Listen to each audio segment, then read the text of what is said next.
Maganda ka pa sa umaga. Miss ko na nga magluto guys ng pakbet, kaya heto yung ulam namin for today. Ayan, at prinito ko muna guys yung kalabasa para hindi siya masyadong matigas mamaya. Sinunod kong nilagay yung ating talong. Tapos guys, nilagay ko na ng sibuyas, bawang at kamatis. Ginisa ko lang ng konti, tapos sinulog ko na rin yung ibang gulay. Mura nga ngayon guys yung talong, kaya kung gusto nyo magluto ng tortang talong o kaya pinakbet, ay makakatipid tayo. Ganda nga din guys yung nabili kong talong kila Manong kasi wala siyang butas or walang uod. Tapos guys, nang dumating na yung asawa ko, meron siyang dalang ulam. Ang tawag nga pala dito guys ay kadyos na meron langka. Ali guys, lutong Ilonggo nga pala to. Kain tayo guys. Ano pa isang laman kanina na natin mo? Ubus na yun. Oh, langka may... Ano tawag dito mahal? Kadyos. Kadyos. Ano ba kung kilala nila ang kadyos? Lutong ano to guys? Lutong Ilonggo. Kaya muna akong tintanin guys. Nagluluto na ko. Tapos guys, para sa merienda namin, heto, nagluto lang ako ng siomay. Namiss ko na nga din kumain ng siomay guys, kaya tara maglaro muna tayo ng takaw-takawan.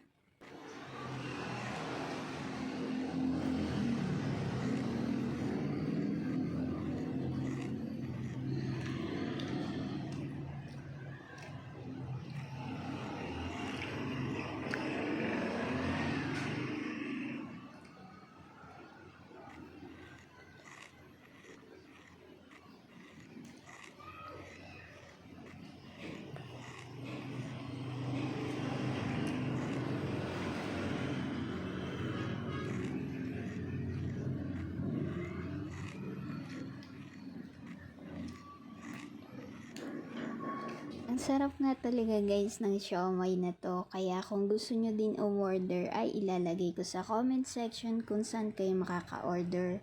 Nga din pala kayo guys kung gusto nyo ng chili oil na sobrang maanghang or mild lang. Homemade nga pala to guys, kaya naman sure na pure meat yung ginagamit dito.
Last bite guys.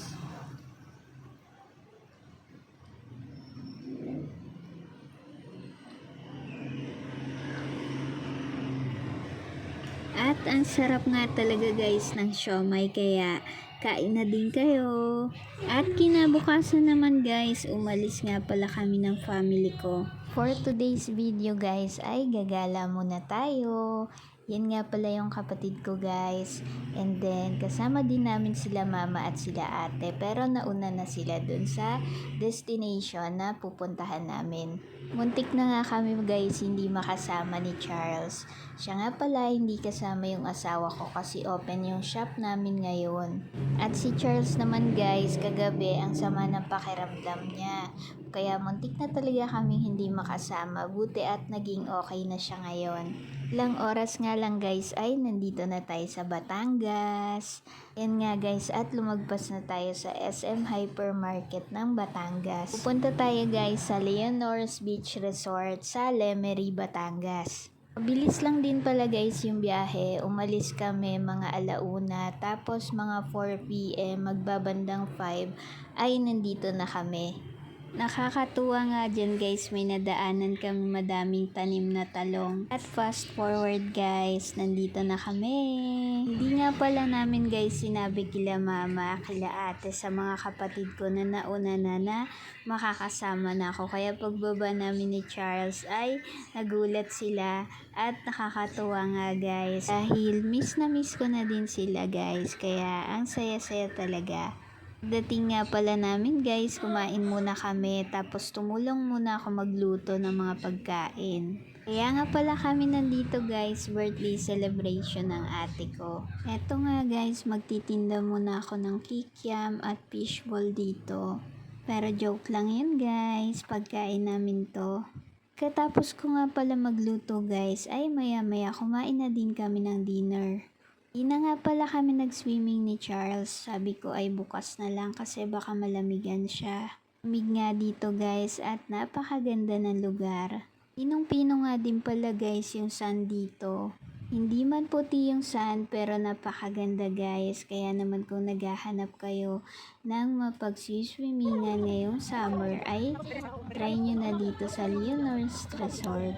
Gusto nga din pala ni Charles guys pumunta sa tabing dagat kaya ayan naglakad kami hanggang doon.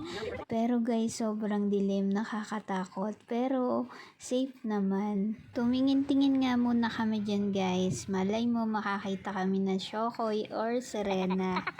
Nag-antay nga kami dyan guys, baka may lumabas na Shokoy or Serena, pero wala guys. Yung mga bangka nga pala guys, ay pwede ka dyan sumakay, tapos itutur ka nila dyan. Di ko nga lang natanong kung magkano guys. Kayo na lang guys magtanong pag pumunta kayo dito. At ayan nga guys, gusto ni Charles maglaro ng sand. Pagkatapos niya nga maglaro guys, ay niyaya ko na siya para bumalik doon. Pero tignan nyo naman, hindi pa siya tapos.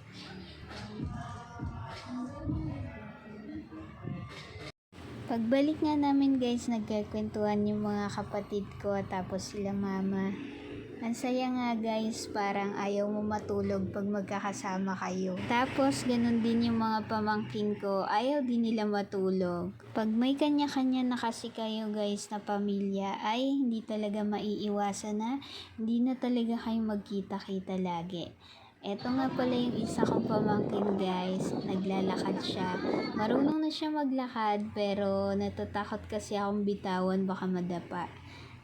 At eto na guys, kumain na nga pala kami ng dinner. Eto nga pala yung ulam namin. Ayan, meron tayong adobong chicken, hotdog, inihaw na bangus pampano at iba pa. Pagkakain nga guys, bumalik si Charles dun sa may hammock. Ayan, at nagduyan-duyan muna siya dyan. At tuloy naman ang lakad nitong pamangkin ko. Kinabukasan na nga pala to guys, hinihintay namin yung sunrise. Tingnan nyo, napakaganda dito at napakalamig dito guys. Tapos, yung hamog niya, ang sarap. Pati nga guys, yung mga aso dito ay naghuhukay sila kasi may mga crabs na lumalakad, yung maliliit na crabs. Medyo hindi nga namin nakita guys yung araw kasi natakpan ng mga ulap. Pasensya na nga pala kay sa voice over ko guys. Di ko alam kung nakailang guys na ba ako. Bang hinihintay namin yung sunrise, nagpicture-picture muna yung mga kapatid ko dyan guys. Tapos low tide na nga pala to guys. Kaya ayan, lumapit kami ni Charles dun sa tubig. Ang lamig tapos may mga seaweeds na lumalangoy. Busak na kasi. Pollination.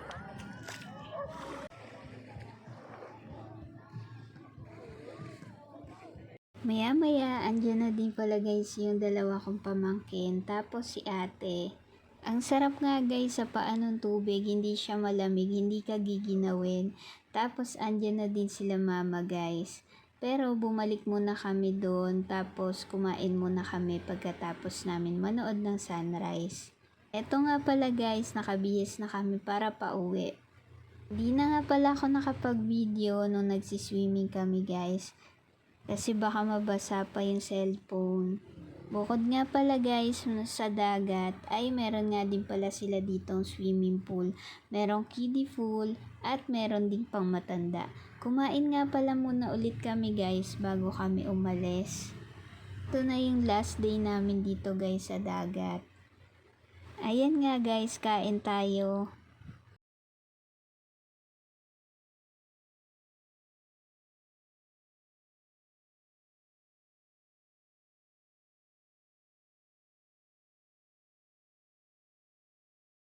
Nang tapos na nga kami kumain guys, ay ipapasilip ko sa inyo yung lugar dito.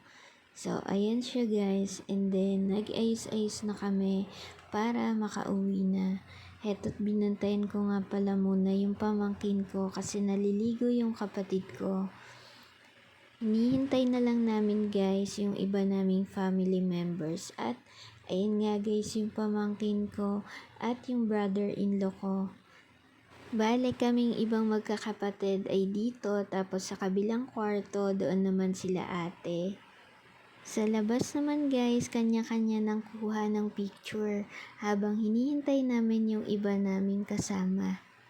Yan nga pala guys si mama, tapos yung pamangkin ko. Tapos ito na din si ate, yung pamangkin ko pa ulit. Kung tatanungin nyo guys kung ilan ang pamangkin ko, hindi ko na rin mabilang pero masaya at madami pagka madami. Ay ang gulo. I mean guys, masaya pagka madami.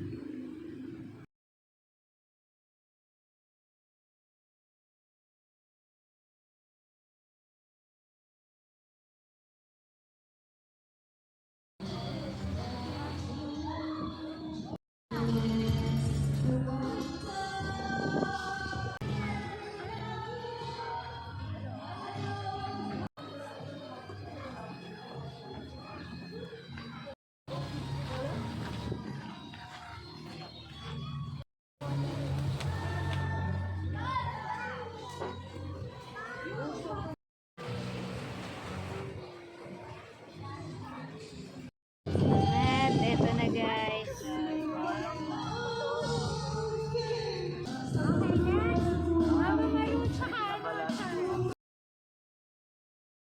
At ayun na guys, tapos na yung picture taking namin kaya heto ready na kami pa uwi. Dumaan nga din pala muna kami guys sa grocery, may bibilin lang yung mga kapatid ko. Tapos after nyan, hinatid na namin sila. Salamat sa Diyos nga guys at safe naman kami mga nakauwi at ang saya. Buti na lang din guys at hindi kami na traffic kasi naiinip na yung mga pamangkin ko. At mga ilang minuto nga lang guys, nandito na sila sa bahay nila.